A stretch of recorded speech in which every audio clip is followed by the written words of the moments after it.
Hello আসসালামু আলাইকুম, welcome back to day 15 of my Ramadan blog. দেখতে দেখতে 15টা রমাদান শেষ হয়ে গেল, ভাবতেই অবাক লাগে তাই না? ঠিক একইভাবে আরো সবগুলো রমাদান শেষ হয়ে যাবে, বুঝতেই পারবো না। যাই হোক, রমাদান ডে 15 আমি কি কি করেছি ওগুলো তোমাদের সাথে একটু শেয়ার করবো। সো চলো স্টার্ট করি ব্লগটা। ফার্স্ট কয়েকদিন দুধ ভাত খাওয়া হয় না সেহরিতে, সো আজকে খুবই ক্রেভিং হচ্ছিল একটু দুধ ভাত খাওয়ার জন্য, বাট কলা ছিল না। পরে দুধ আর একটু মিঠাই দিয়ে খাইছিলাম, খুবই মজা লাগতেছিল। আজকে আমার সারাটা দিন একদম অলসময় একটা দিন ছিল, মানে কোনো কিছুই করি নাই, একদম শুয়ে বয়ে কাটাইছিলাম। কোনো কিছু করার না থাকলে আরো বেশি আলসাবি ধরে যায়। সো আজকে দিনটা ছিল এরকম একটা দিন। সকালে ঘুম ভাঙলো কিন্তু বেড থেকে একদম ইচ্ছে করতেছিল না। দেন আস্তে আস্তে ঘুম থেকে উঠলাম। ঘুম থেকে না উঠলে তো কোনো কিছুই করা হবে না, তাই ঝটপট করে ঘুম থেকে উঠে ফেললাম। আর উঠে ফ্রেশ হয়ে নিচ্ছিলাম। দেন বেডটাকে সুন্দর করে চুটকির মাধ্যমে ক্লিন করে ফেললাম। এরপরে চলে গেলাম আমার ফার্স্ট কাজ, যে ঘুম থেকে ওঠার পর ওইটা করার জন্য, মানে কোরআন পড়ার জন্য। এই সময় কোরআনটা না পড়লে পরে আমি একদমই এনার্জি পাই না বা পড়তে ইচ্ছে করে না। সো এটাই হচ্ছে বেস্ট টাইম আমার। কোরআন পড়া শেষ করে ভাবলাম যে একটু শাওয়ার নিয়ে ফেলি, তাহলে হয়তো বা একটু মাইন্ডটা ফ্রেশ হবে, ভালো লাগা কাজ করবে। আর এই যে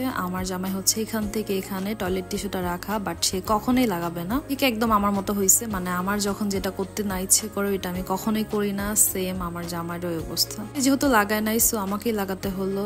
আর এখন থেকে আবার সে সুন্দর করে ইউজ করতে পারবে এটা।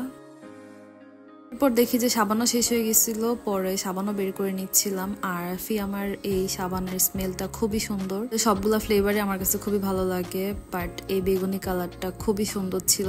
আমার সুপের একটা প্লাস পয়েন্ট হচ্ছে এগুলা অনেক টাইম ইউজ করা যায়, একদমই শেষ হতে চায় না। আমি লাস্ট যেটা ইউজ করেছিলাম ওইটা 2 মান্থসের মতো ইউজ করেছিলাম। এবারও দেখি কয়দিন যেতে পারে এটা। সব ময়লাগুলাকে একটু ক্লিন করে নিচ্ছিলাম, শাওয়ার নিলাম, নামাজ পড়লাম। আর আজকে বাসায় কোনো ইফতারি বানানো হবে না, আজকে আমাদের একটা দাওয়াত আছে। আর আজকে নামাজ পড়ার পর আমার এত ঘুম পাচ্ছিল, আমি একদম ঘুমাই পড়ি। আর ঘুম থেকে উঠে দেখি আসরের সময় হয়ে গেছে। আসরের নামাজ পড়ে নিলাম। আর এরপর ইফতারি করতে গিয়েছিলাম। ইফতার শেষ করে বাসায় আসলাম, নামাজ পড়লাম।